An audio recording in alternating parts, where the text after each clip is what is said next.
오늘은 최고의 노인정신의학 전문의가 전하는 행복한 노년의 비밀에 대한 이야기를 해보려 합니다.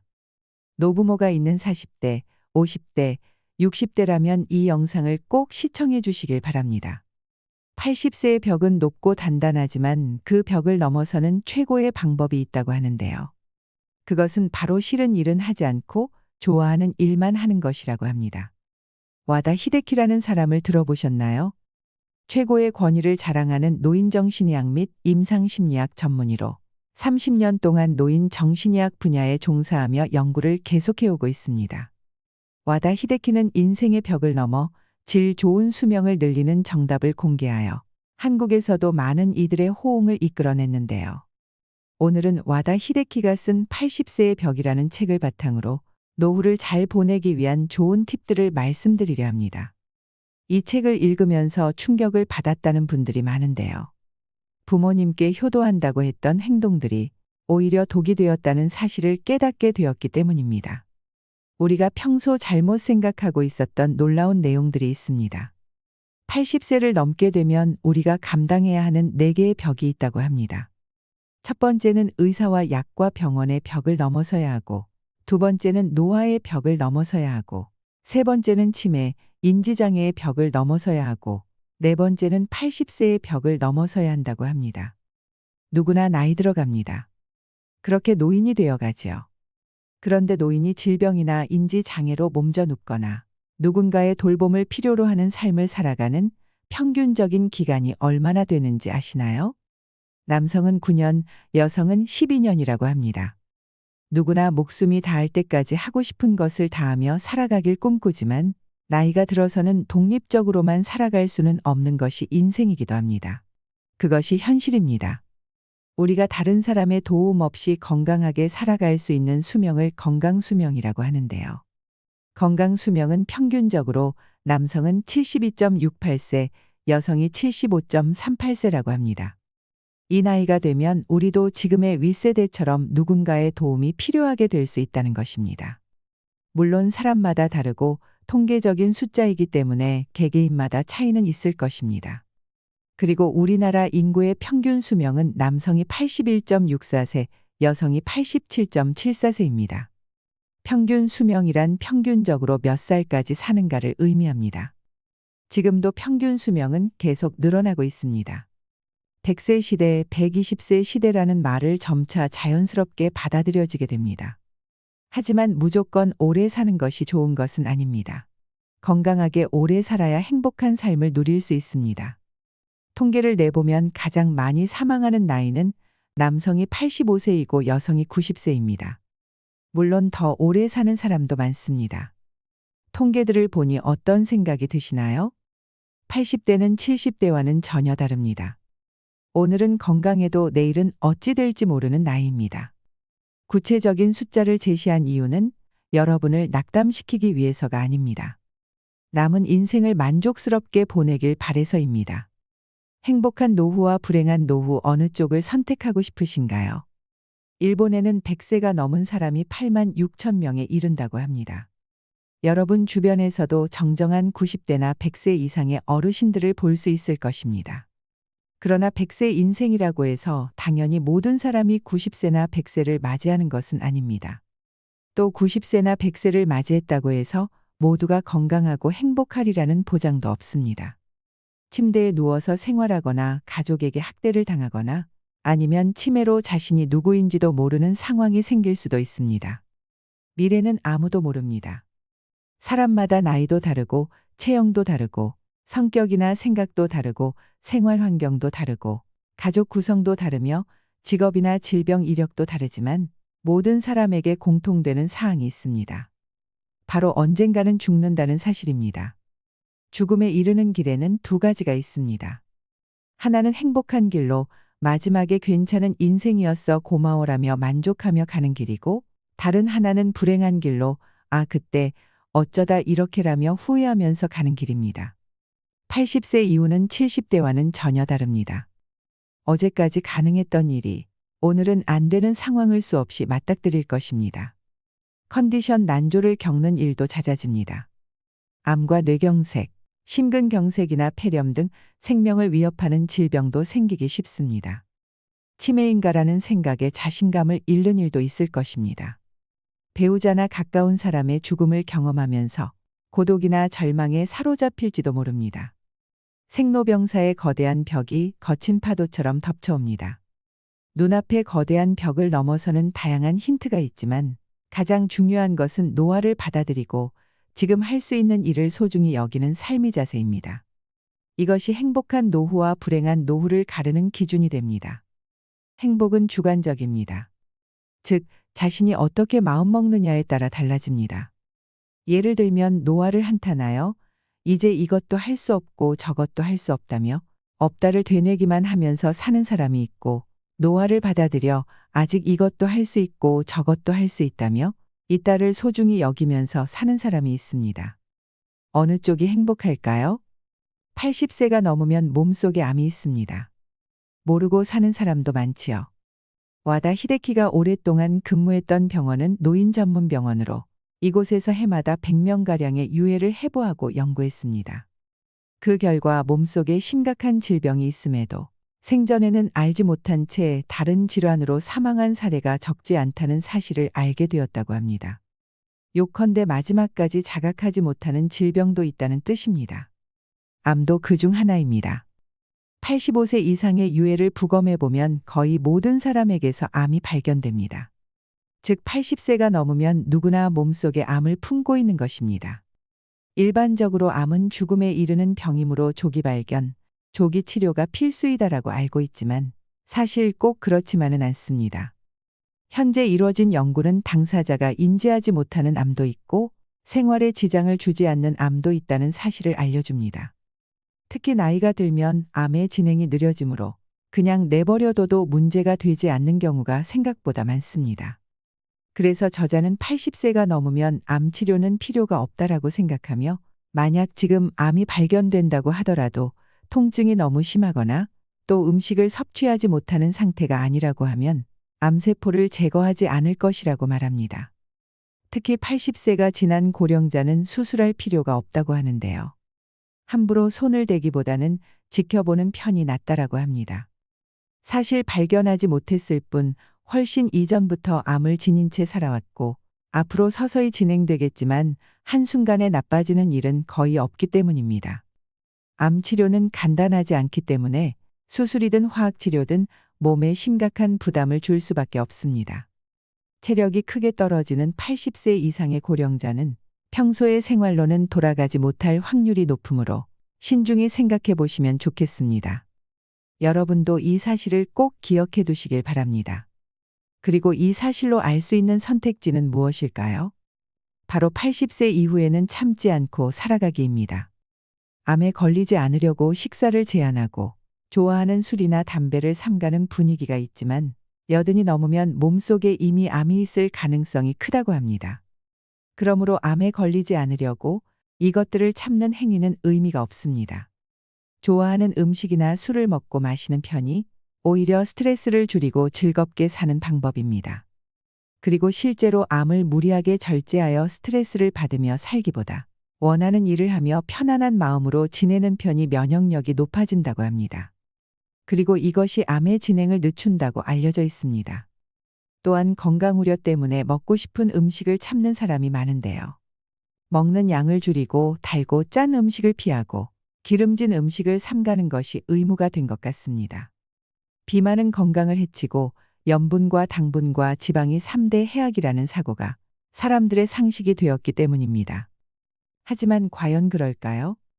80세 이상이라면 더더욱 정답이 아닐 수 있습니다. 먹고 싶다는 욕구는 몸이 원한다는 뜻이기도 합니다. 고령자는 장기 기능의 저하로 식욕이 증가하는 경우가 있습니다. 예를 들면 염분이 그렇습니다. 사람은 염분이 없으면 살지 못하는데 나이가 들면 신장이 염분을 과도하게 몸 밖으로 배출하여 혈액 속에 염분이 부족해지는 현상이 나타나기도 합니다. 신장에는 나트륨을 저장해 두는 기능이 있어서 체내에 나트륨이 부족해지면 배출을 멈추고 모아두는데 문제는 노화로 인해 염분 저장 능력이 떨어지면 배출을 막지 못해서 염분이 부족하게 됩니다. 그래서 어르신들 중에 짜게 드시는 분들이 많은 것도 그런 이유일 수 있습니다. 다음으로 인지장애에 관한 이야기를 하고 싶은데요. 저자는 인지장애는 반드시 생긴다고 합니다. 그러니 지금 바로 하고 싶은 일을 하라고 말합니다. 인지장애는 왜 생길까요? 답은 매우 간단합니다. 나이를 먹기 때문입니다. 다만 80세가 넘어서 발현되는 인지장애는 대체로 매우 더디게 진행됩니다. 실제로는 증상이 나타나기 20년 전부터 서서히 진행된 것이지만 대체로 알아차리지 못합니다. 인지장애는 증상이 발현된 이후에도 계속 진행되며 근본적인 치료는 불가능하다고 하지요. 암과 마찬가지로 85세가 넘은 거의 모든 고령자 대부분이 알츠하이머형 뇌변성이 있다고 합니다. 즉 인지장애는 병이라기보다 노화 현상에 가까워서 나이가 들면 누구에게나 생기는 증상이라고 생각하시면 됩니다. 근력이 쇠약해져서 운동 능력이 떨어지거나 피부에 주름이 잡히고 흰머리가 생기는 것과 같은 이치입니다.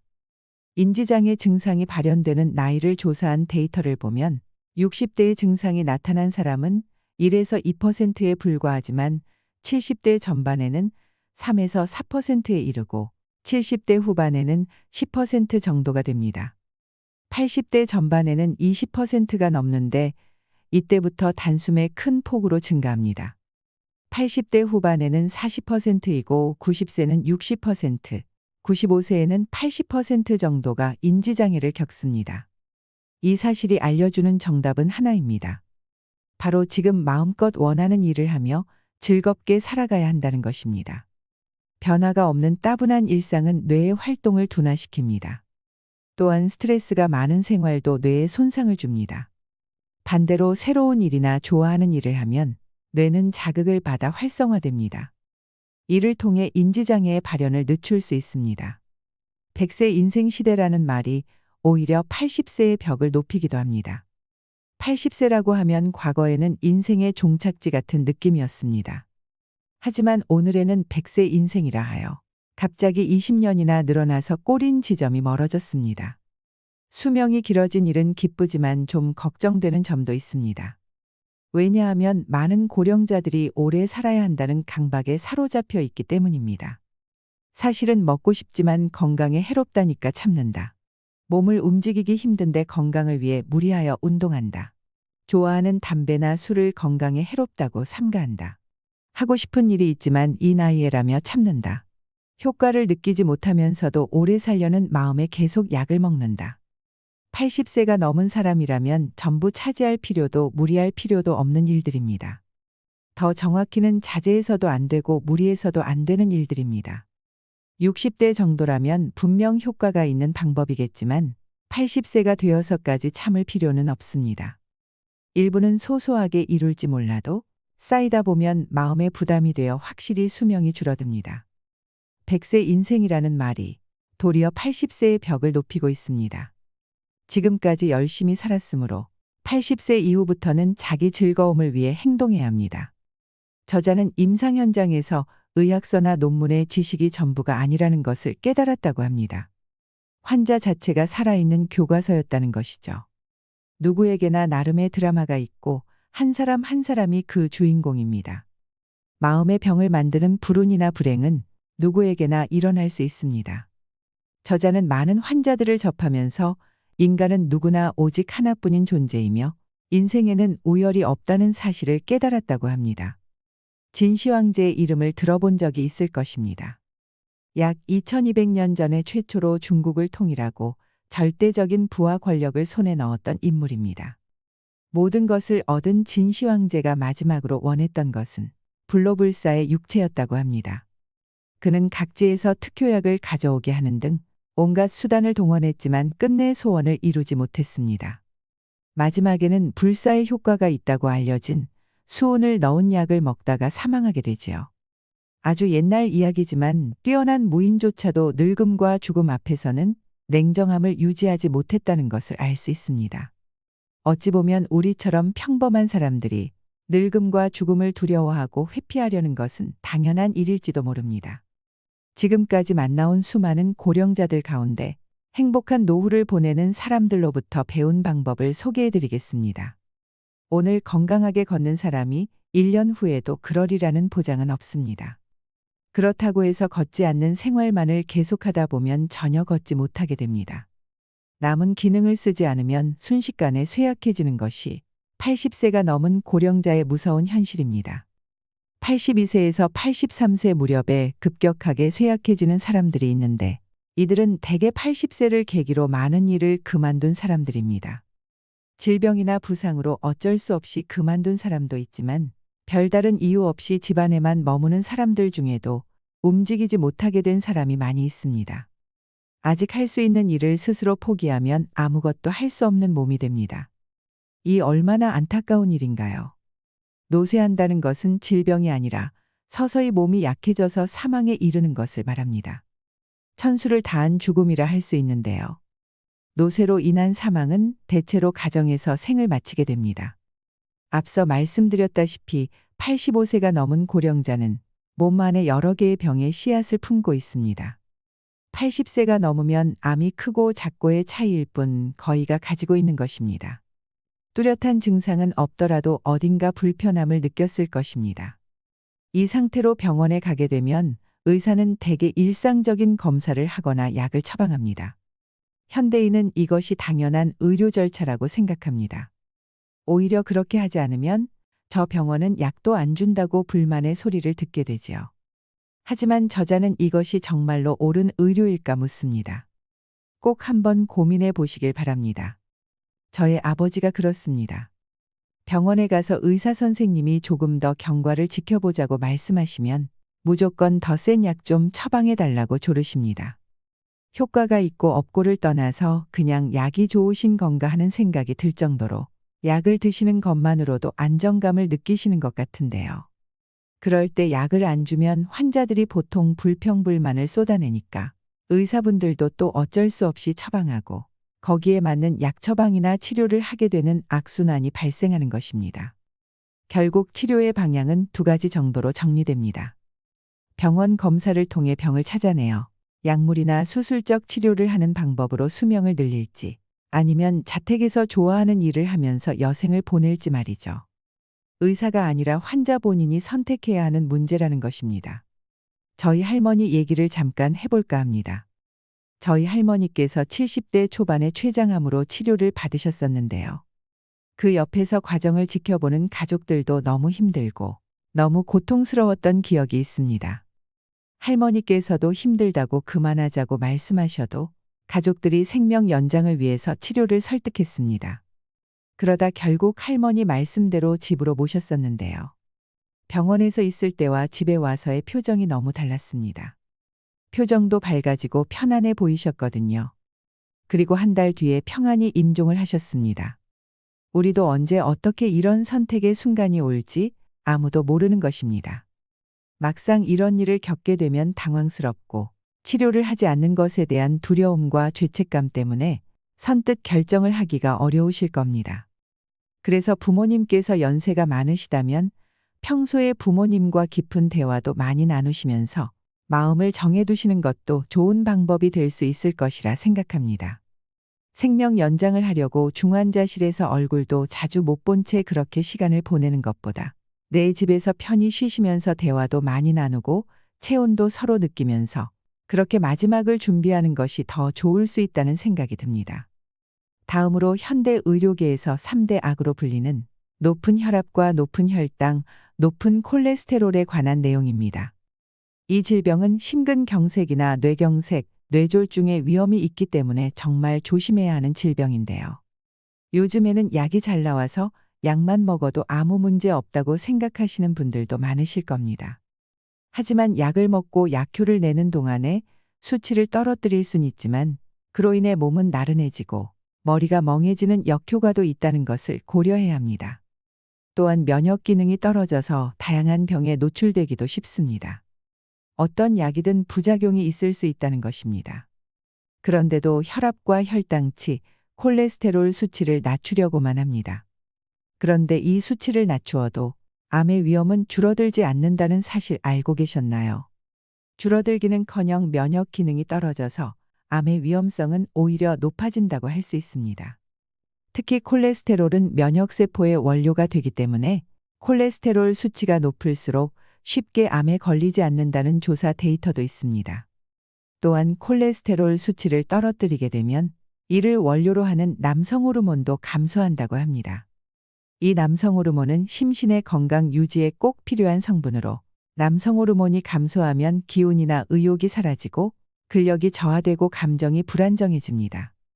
남성 호르몬이라고 해서 성적인 측면에만 주목받지만 이것은 사람이 젊고 건강하게 살기 위해서 매우 중요한 요소입니다. 결국 우리가 무언가를 치료하기 위해서 또 많은 부작용을 감당해야 된다는 것인데요.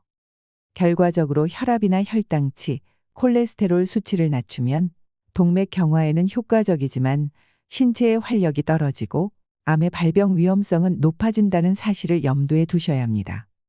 약을 먹고 기운 없는 80대가 될 것인지, 약을 먹지 않고 질 좋은 삶을 유지할 것인지 선택하는 것은 여러분의 몫입니다. 이 책의 저자는 이런 것을 치료하기 위한 약물 복용이나 주사가 오히려 더 많은 부작용을 일으키기 때문에 삶의 활력을 떨어뜨린다고 주장합니다. 나이 80이 넘어서 이런 치료를 할지 말지는 환자 본인이 진지하게 생각을 해봐야 된다는 것입니다. 저는 오래 사는 것보다 더 중요한 건 사는 동안 아프지 않고 건강하게 행복하게 사는 것이라고 생각합니다. 80대를 기점으로 참 많은 것이 달라지는 것 같습니다. 앞으로 우리와 우리 주변의 누군가가 경험하게 될 수 있는 일들이니 잘 기억해 두시고 도움되시길 바랍니다. 책에 좋은 내용이 많아서 2부도 따로 준비했습니다. 실질적으로 도움되실 만한 내용만 엄선했으니 다음 영상에서 더 많은 정보 얻어 가시길 바랍니다. 이상으로 시니어를 위한 모든 것, 시니어 연구소였습니다.